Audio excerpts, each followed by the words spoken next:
Good morning. My name is Jonathan Lord, and I'm the Senior Fellow and the Director of the Middle East Security Program here at the Center for New American Security. Almost 2 weeks ago, the Palestinian terror organization Hamas launched an attack on Israel that was unprecedented in scale, sophistication, and depravity.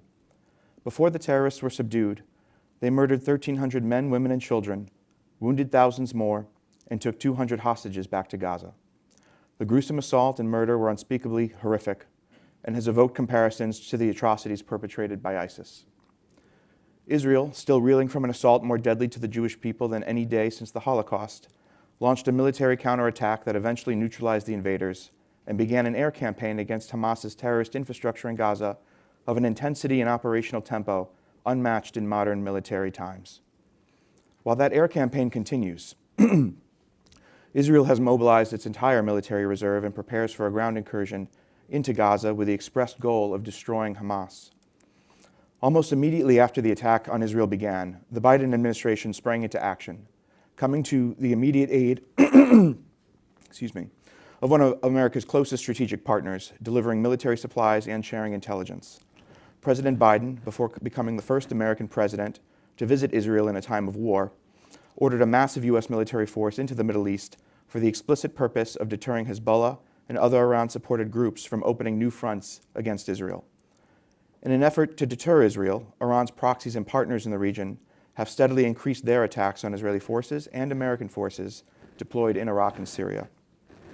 At this very sobering time, to discuss this emerging Middle East crisis, U.S. policy in the region, and Congress's role in all of this, I'm pleased to welcome to CNAS the ranking member and Democratic leader of the House Armed Services Committee, Representative Adam Smith.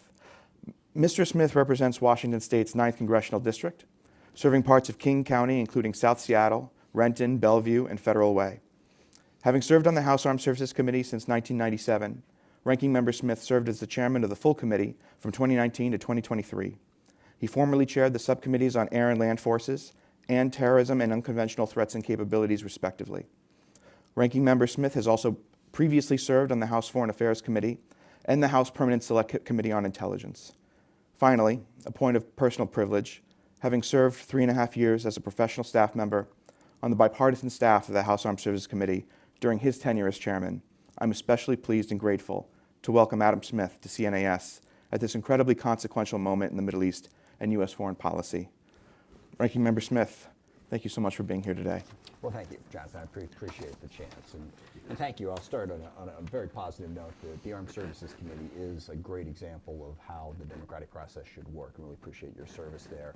As we've worked together in a bipartisan, bicameral way on a variety of different issues to produce, I think it's now 62 consecutive National Defense Authorizing Acts. So appreciate that leadership. And I think you framed the overall issue and challenges that we face right now quite well, as did President Biden last night. And I think that's sort of, as you work your way down, it's very important to see the big picture that President Biden laid out and the moment that we're in and the context of the conflict between Israel and Gaza within that.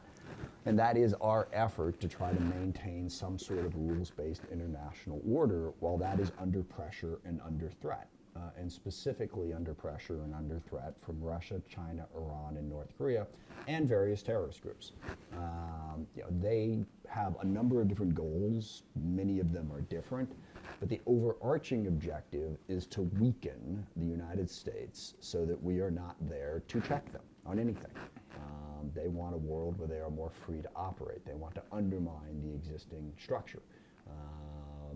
Undermine it, that's the wrong way to put it. They want to destroy it. They want it gone. And I think it was really important for President Biden to draw the link the way he drew it last night on what we're dealing with. And then specifically in the Middle East, in your references to Hamas, there are a lot of disputes over territories in the world, and there have been for hundreds, heck, for thousands of years. It is a different sort of thing when you have the type of extreme terrorism that groups like ISIS and Hamas espouse. They're not just advocating for a different laydown in terms of the Middle East or for how they feel that land should be divided up. They're advocating for a very specific, incredibly vicious and nihilistic way of looking at the world. And confronting that evil makes it a little bit more complicated as we deal with this. But then lastly, the moment that we're at right now is that's all great. What do you do about it? okay? What is the best way to deal specifically with the threat that Hamas poses to Israel? And that's where I think we need to really have a conversation. How do you degrade that network? The goal of dismantling and eliminating Hamas is obviously the objective, but as we have learned over the course of over 20 years now, since 9/11, trying to confront groups like this, it's not as simple as, well, let's just go kill them all. It's not, okay? It is an ideology, it is a broader problem, and I hope, and I really want to thank and applaud President Biden, Secretary Blinken, Secretary Austin. They're in conversations with our Israeli partners on what is the best way to do that. How do you actually degrade Hamas? Personally, I think it's going to take a lot more intelligence, a lot more training than where we're at right now. I am deeply worried about the consequences of a full-scale invasion into Gaza. Is there a specific objective? Having the objective, we're going to wipe you out, is not actually an objective. Okay? Do you know where they are? Do you know where their weapons are? Do you know where their support groups are? Do you know if you go in there, who might come to their aid? You have to have background in all of those things if you're going to be successful. So I think this is a particularly perilous moment. It has to be a broad strategic approach to degrading and eliminating Hamas in a circumstance where there is an understandable emotional reaction. I personally cannot imagine the horror that the Israelis must feel, and Jews the world over, for that matter, seeing what happened. But we have to make sure that we're smart about that response as well. See, this is why I think your voice is so incredibly critical at this time. There are probably few individuals in the U.S. government that have your level of depth and experience over time with the concepts and the activities of counterterrorism, counterinsurgency from the U.S. experience. And I seem to share your concern. I mean, it's very clear that the administration has been very public in its messaging of trying to help the Israelis, deal with the trauma of the event, but very quickly, immediately take a more dispassionate strategic view of what they need to do before they catch themselves into a terrible bear trap. And I'm not sure that certainly the Israeli public is there yet. I'm not sure, in fact, that the IDF has really come to grips with that. But to your point, do you think that this legitimately is feasible in terms of counterterrorism? Fine. I mean, there's high-value targets, and Israel has historically sought to take them out. But what seems to be being prepared for on the ground by the Israelis is much more of a broad counterinsurgency campaign, long, slow, difficult clearing of territory and then holding it. But at the same time, the hearts and minds aspect of that, trying to separate Hamas from the Palestinian population, is somewhat dissonant from, I think, the mindset right now. And if you were able to talk to the Israeli government or senior leaders in the Israeli military, what would your advice be on how to proceed right now at this moment? Yeah, there are several layers to this. I mean, first of all, I think you do have to address the emotional side of it. I mean, I think just acting like, oh, well, you should just calm down and make rational decisions. No, I mean, it is again, I can't imagine, all right? But the first message there is, when you're feeling that way, what you should want is you should want to win, okay? You should want to make absolutely certain when this is said and done, the people who inflicted that pain on you will never again be in a position to do that, all right? So there's nothing dispassionate about it, okay? It's very passionate, very focused, but you want to do it so that you are successful. You sure as hell don't want to go in there and fail, all right? So get that mindset in place, first of all. And second of all, look at the broad context of it. And within that, number one, from a military standpoint, from what I have seen, I do not believe that the IDF right now is in a position to successfully carry out that mission for a bunch of different reasons. They don't seem to have the intel on, you've got all the tunnels, all the different hiding places, all the different support networks that Hamas has. They went in 2014, mixed results at best, and it's 9 years now of Hamas building up even more capability that they're not clear on. So you got to get that straightened out. Second of all, they called up, I guess it's 350,000 reservists.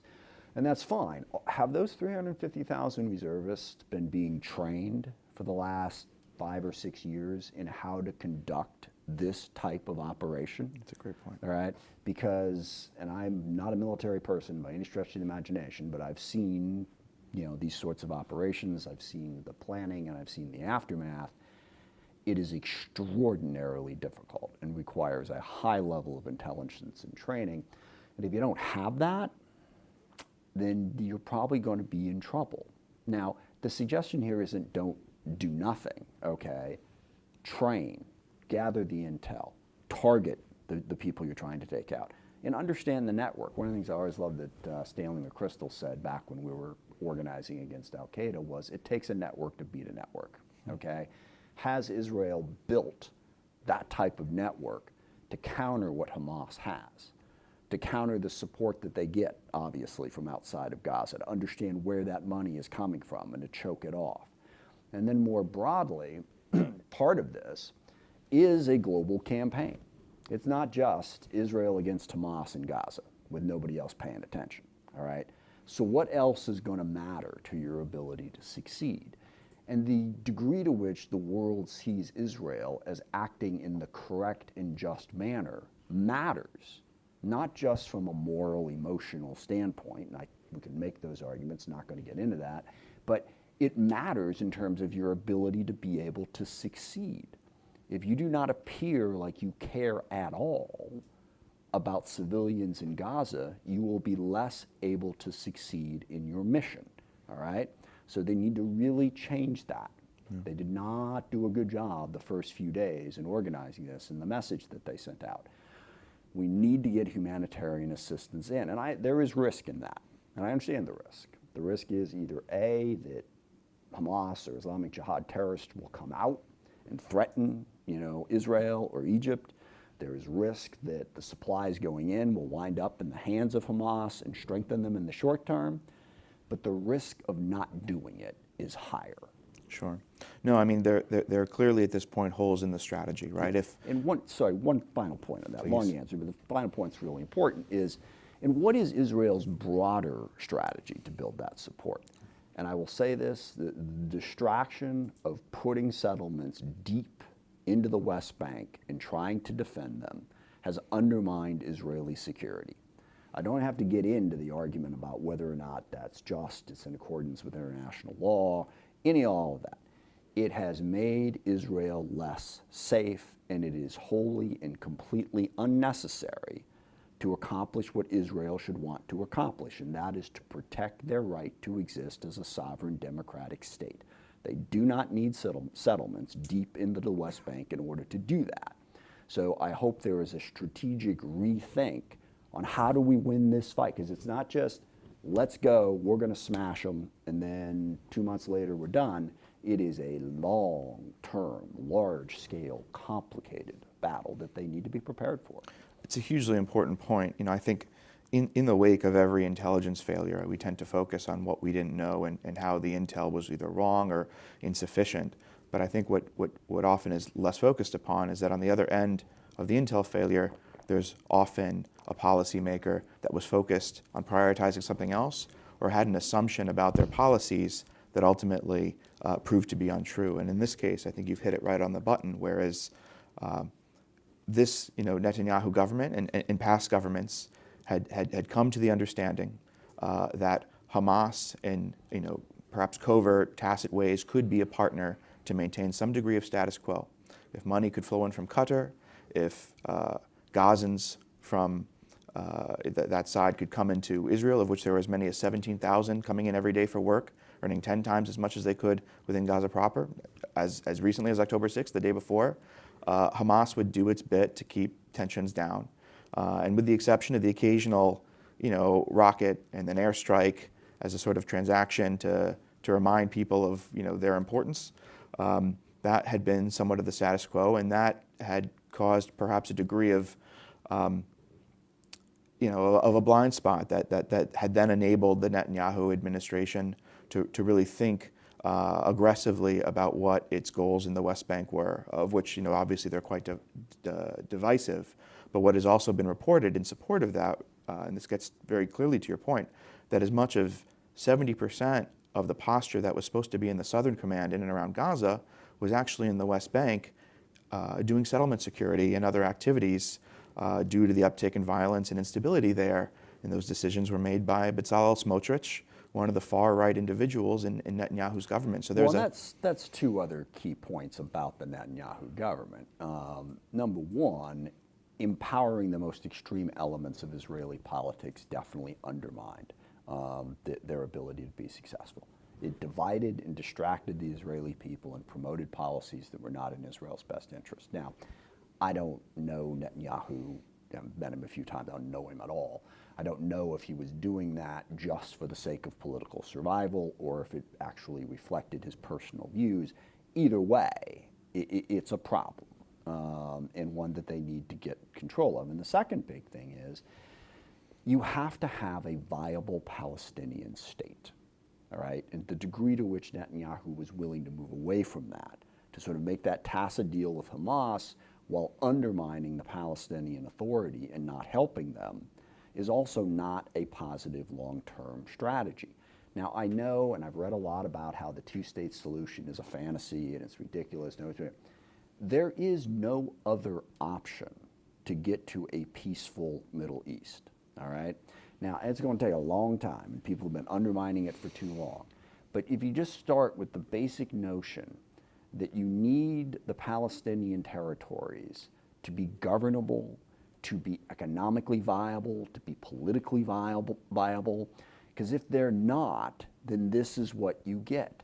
So that strategy also needs to be changed. And even if the two-state solution is way off down in the future, it should be a fundamental goal of U.S. policy and of Israeli policy to build a viable Palestinian government in the Palestinian territories. We should continue to send assistance to help them going forward. It's not easy, but it's the alternative gets you the chaos that we've seen. Sure. Now, the irony in all of this is that the story on October 6th was the Biden administration's efforts to better integrate Israel into the region, the attempt to normalize with Saudi Arabia, and what was being discussed publicly as a component of that deal. How do we bring the Palestinians back to a place or at least restore the path that would enable a future two-state solution? And while the planning of this attack began, probably a year ago, those tectonic plates had already begun to move. I mean, back then, already, a couple years after the Abraham Accords, Israel was integrating economically and militarily, security-wise, with Abraham Accord signatories under the auspices of Central Command. And even last year, though normalization with Saudi Arabia, I think the common refrain was, once King Salman passes, this is going to happen quick, but not until King Salman passes. And we were all wrong. It moved faster than that. So I've asserted that one of the primary drivers for Hamas in doing this was to try to abruptly stop those tectonic plates from continuing to shift, to keep them in a position of power and authority as they would otherwise become increasingly isolated from Palestinians whose lives would potentially get better in a normalization agreement, and from other Arab states. And so here we are. Do you feel that, well, I guess it'll depend very much, I think, perhaps on what happens in the coming days and weeks in Gaza, but do you get the sense that there is a future there that will enable Israel one day to continue on that path? Yes, there is. In fact, some of the comments coming out of Saudi Arabia and elsewhere have been really rather surprisingly encouraging, that they don't want to walk away from that path. So maintaining that, and again, what happens with civilians in Gaza is going to have a huge impact on the efficacy of this approach. But it seems like it's still there to be done. And look, the missing piece of that from the Israeli side was always sufficient concern for what would happen to the Palestinians. Certainly from the outside, the impression that the Israeli government gave around the Abraham Accords was, we're just going to step over the Palestinians and we're going to cut deals with all these Arab states, and Palestinians are no longer relevant. Yeah. And that was never a smart approach. There had to be a greater attention to what would a more just and better outcome look like for the Palestinians if they were going to be able to solidify the partnership that the Abraham Accords have sort of have brought forward. And then, of course, there's Iran Right. hanging out there, and how you better able to deal with them. And if the Palestinians are in a better, more just place, that helps all of those things. Surely. I do want to remind our virtual audience that they can pose questions for us by going to cnas.org/live or on X Twitter with the hashtag CNAS 2023. So let them rip. In a moment, we'll take questions from our audience here if we have them. But you mentioned Iran. I think we should take a moment to sort of express the aperture a little broader to the region. There's a tremendous amount of U.S. military posture in the region for the purpose of deterring the expansion of this conflict. What are your thoughts on that force and where this goes for American policy in the immediate term? I think the Biden administration's made the right choice here, because we have assets in the region, in Syria and Iraq, primarily to deter ISIS, which is still a thing, by the way, and still a problem we need to focus on. And there's considerable risk, and we've seen it. We've seen some Shia militias taking shots at U.S. Forces in Syria and Iraq. We all saw what the Houthis did coming out of Yemen recently. So to have a force in place to act as a deterrence, because that's the other big issue which you talked about in your opening, not letting the conflict spread. Whether it's on the West Bank, whether it's Hezbollah, whether it's Shia militias in Syria, I think that deterrent presence is helpful. So no guarantee, but it is helpful.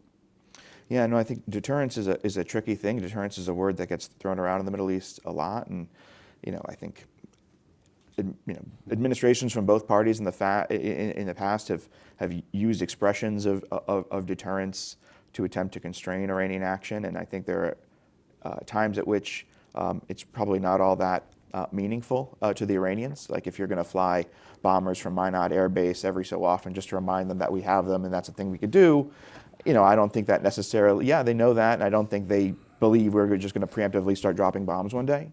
But in the context of heightened tensions in a situation like this, I do think there's a lot of probably valid deterrent capability, certainly not just in President Biden's words, which have been very clear, but in this unprecedented ramp up of force and capability in the region.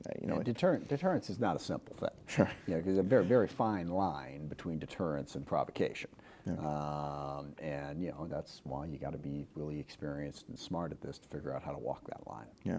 I get the sense that based off of the coordinated social media activity of Hamas during the attack, which was clearly premeditated. You don't walk into someone's home, ask them for their phone, open up their social media and broadcast what you're going to do to them without thinking about that. And I'm not capable of that. I don't think any people I know are capable of that kind of horrificness.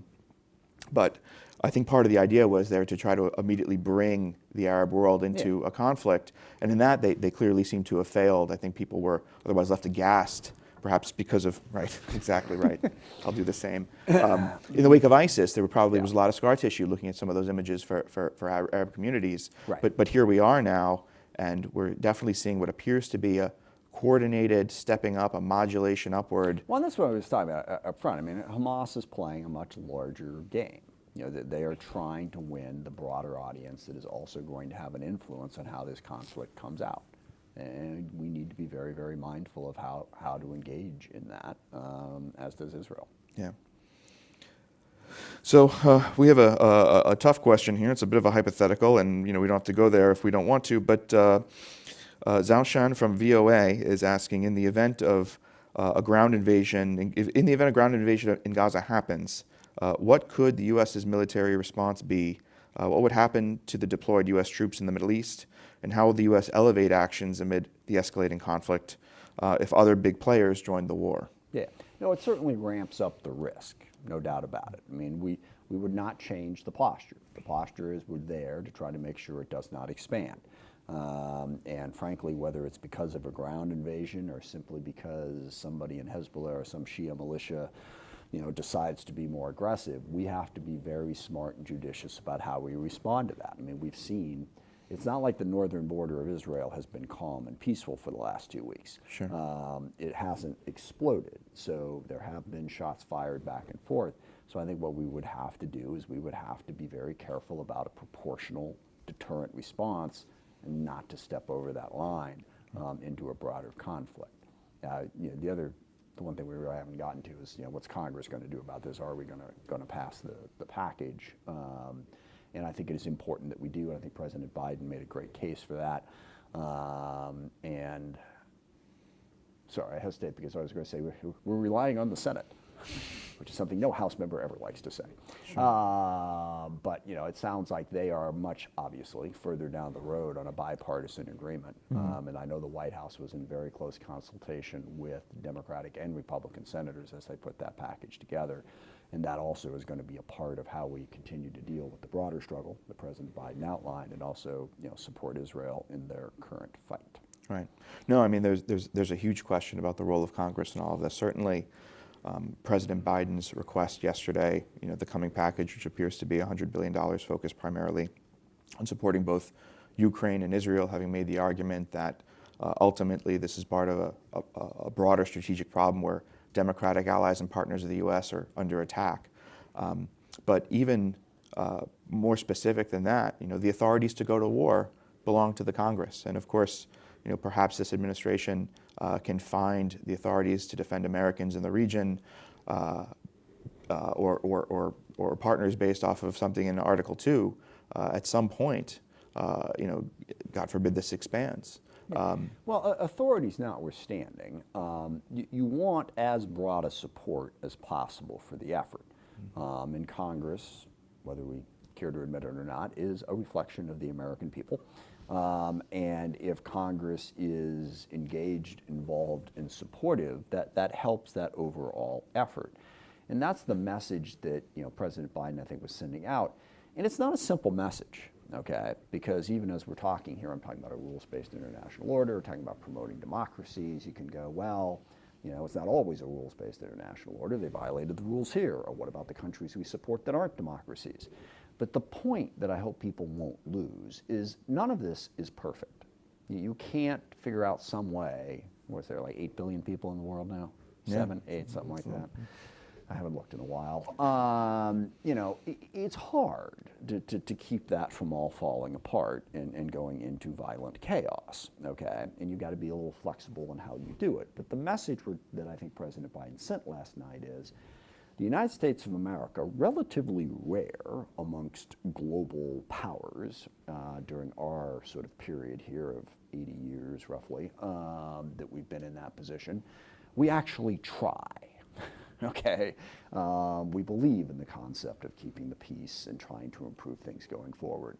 And so the coalition of the nations that are willing to try need to stand together and move that forward. We need to make that case to the American people. And again, we need to understand that, and I know in our effort to try to persuade the non-aligned nations to be more with us than they are with Russia or China, there's a tendency to go, what's the difference? Okay, you're a big power messing around in the world. There's just a big difference right now between the vision that Russia and China and Iran and North Korea have for the world and the vision that the U.S. and our partners have for the world. You can quibble with the record of the U.S. on human rights. We don't always, get as far as we would like to or even should. The position of those other countries is that human rights literally don't matter at all. It is not something that a global power should concern itself with. Whatever a country wants to do, we ought to just let them do it, all right? That's the difference, and it is a big, incredibly problematic difference. If we aren't able to build a strong enough coalition for the other side, then the chaos and violence that will come from the vision that Russia, China, Iran, North Korea, and those terrorist groups have is really bad. That's what we're trying to do, and we need to work with Congress to understand that and work with the rest of the world. We've also got to be a lot better about building those alliances and partnerships beyond by understanding the needs and interests of the rest of the world, and by not going to the rest of the world and saying, you have to be with us because we're morally superior. That's just not going to fly. I mean, even if you happen to be morally superior, nobody's ever going to go for that argument, and very rarely are you. We have to think about it in terms of their interests, okay? countries are struggling in a variety of different ways. How can we build partnerships and help you address those interests so that we can build that coalition? And I think in all of that, the message that we as members of Congress send is going to be an important part, whether or not we can stick to it as a country, and whether or not the rest of the world is going to take us seriously as we try to do so. No, I think it's clearly been on the minds of the president and senior leaders in the administration as they sought not just to do that in the military space, but to sort of activate our partnerships and alliances in economic ways as well. I mean, the deal that was announced at the G20 that would otherwise enable a tremendous amount of infrastructure to flow from India through the Middle East, to include Israel, through Europe, is an expression of that, whereby we are working to solve the world's problems collectively, not from the front, but in the huddle with these countries. I think as we think about America's challenges at the strategic level, understanding truly that it is the partnerships themselves that give us the comparative advantage on an equal playing field is critically important. Humility is such an important part of that. And I think the trap that we're in right now is you had sort of the neocon way of looking at the world in the 90s, which to some degree was saying the same thing that I was saying. But then they were saying that the way to assure that is for the U.S. to dominate the world, okay? And that sort of became equated with what I'm saying, okay? If you see someone out there from America saying we need a rules-based international order, you know, all it means is we want to dominate, okay? We have to break that and say, no, we don't. A, we can't. It's clearly impossible. Even if we wanted to do it, it's not possible, okay? Not in the modern world the way it is. And second of all, it's not what we're trying to do. But it's going to be hard because of that, you know, message that was sent out there. And that's something else that I want to foot stomp a little bit in terms of Israel. Israel does need, I think, to send out a better message on the fact that humanitarian concerns in Gaza matter to them. Because that initial message that they sent out there, not good. Mm-hmm. And I know, and look, a number of Israeli officials have said to me, look, these are Israeli politicians, and I get that. As a member of Congress, you know, I meet with people from other countries, and they're really concerned because some House member went off and said something. I can't believe the United States believes that. It's like, no, actually, that guy believes that. He's just one person from somewhere in, I don't know, Texas. You know, but to the rest of the world, you see that. And I think it would be really important for Israel to send a different message on the humanitarian concerns clearly. Like, we're going to fight. We got to take out Hamas. But we also are going to try, even in that difficult circumstance, to get humanitarian assistance into Gaza. Well, I think there's, whether one cares about that, I think there's a very good argument to be made towards the Israelis that if they want to be successful and win in a counterinsurgency campaign in Gaza, that's a requirement, especially now. I mean, in the wake of the first 2 years of the Ukraine war, we've come to really understand just what a role social media and information operations plays. And under the best of circumstances, that's hard. In this case, I think the action at Ali Hospital is very emblematic of the fact that a lie or a mistruth or a falsehood can get halfway around the world before the truth has a chance to get its pants on.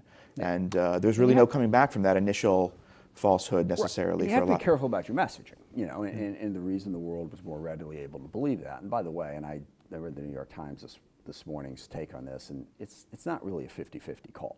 Israel didn't do that. Correct. Okay, at this point, it is 100% clear, and we ought to put it that way. But you undermine your credibility if you've said the wrong thing before. In fact, I was thinking, when all this is said and done, we should hire the Ukrainians to do our social media, because of all the conflicts that we've been in my 27 years in Congress. This is the only time I can remember where the side that we were on seemed to be doing a better job of it. Literally the only time. So maybe the Ukrainians have something they can teach us. Yeah. No, there's a strange asymmetry here, and I think a cognitive dissonance, certainly in our media, even among, U.S. officials who I've seen gone on and talk about this, who in one breath, they say it's very clear that this was an errant terrorist rocket that fell. And we're deeply, deeply sorry about the massive catastrophic loss of life. And I don't want to sound insensitive or cold, but it's important to also remember that we may not have, and of course, with the amount of airstrikes and things floating around there, there are a lot of people dead and a lot of people wounded. But we don't necessarily have a remotely accurate figure of what those casualty counts are as they're coming out of a political ministry in Gaza, which is completely controlled by Hamas. Yeah, well, and it's a very fair point. I've seen a couple of Israeli Defense Force officials on TV saying, no one believes us, everyone believes everything Hamas says. But, you know, I will say that in the campaigns that I've been involved in more on the political side than on the military side, but whenever you have one candidate going, it's just not fair, they're believing the other side, they're not believing me and everything, it's like, that's someone who's just not doing their job. Okay, you know, yeah, it's not fair. Did someone tell you it was going to be fair? It's not. Okay, you have to figure out, how do we message, how do we take advantage of the message forums, the partners we have, the advantages we have, mitigate the disadvantages to get a message out there that is more effective for what you're trying to accomplish. Sitting around whining about how the other side seems to be getting more of a break, that's not going to help you. You got to get in there and get your message out and be effective about it. Yeah, no, the message of the aggrieved, certainly in domestic politics, doesn't seem to flow very well. I just want to scan the room, and if we have a question in the room, we do. Mr. Fleischman. Thank you, Ranking Member, for your leadership, and Jonathan for your thought leadership as well. Question about this supplemental package in the House, maybe your hardest question of the day. Politically, procedurally, how do you think it could move in the House? Yeah, well, obviously the first thing we need to do is get a speaker or get someone in charge of the House. I will say that the first step to getting us to the point where we could pass a supplemental in the House was to get rid of Kevin McCarthy. And this is not a widely understood fact. Kevin McCarthy had no intention whatsoever of bringing that up. All right, he had told more than one person that he felt bringing up a supplemental package would be a speakership-ending decision, which he wasn't inclined to do. So we had to move past that, which we did. And now there are negotiations and discussions and conversations. The key thing, the administration needs to be working very, very closely with Republicans. There are a number of Republicans who support this. Michael Turner is one of the key, certainly Michael Turner, Mike McCall, Mike Rogers. I like to joke that if you're going to be the chairman of a committee in the Republican Party, apparently you need to be named Mike. But those three and others who are clearly supportive, work with them, and this is beginning to happen. There's been a couple hiccups here and there, but I've been working closely with Mike Turner. Make the pitch, get Republicans broadly supportive, get the White House and the Senate, pass a package, put it on our doorstep, and then say, all we're asking for is a vote. You don't have to vote for it. All we're asking for is a vote. There are over 300 votes for what we want to do here. Just put it on the floor. That has to be the strategy. Now, glitch in the strategy is apparently Jim Jordan is just going to keep digging.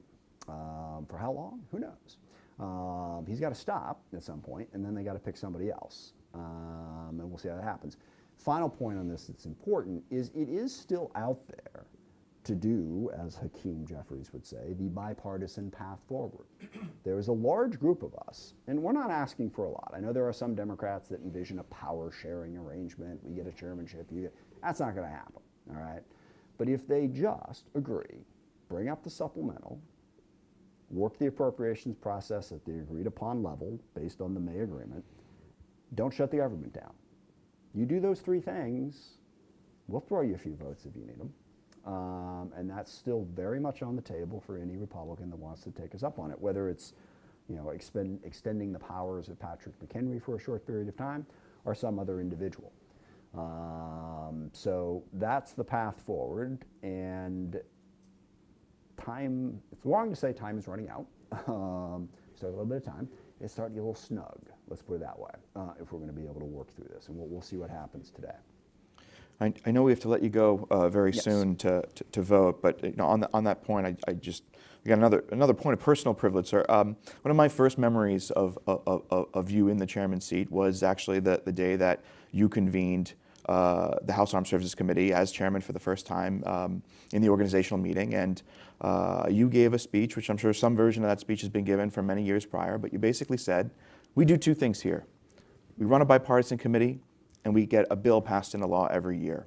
And I can't tell you how life-changing that was for me as an American, as a civil servant, as someone who believed in the importance of working together for national security. It led in part to my decision if I was going to go anywhere after the Hill, coming to a place that focused on bipartisanship to solve problems was going to be it. But maybe I'm hopelessly naive, but the situation that you just described is how the House Armed Services Committee has gotten its work done every year for 6 decades to the betterment of U.S. national security.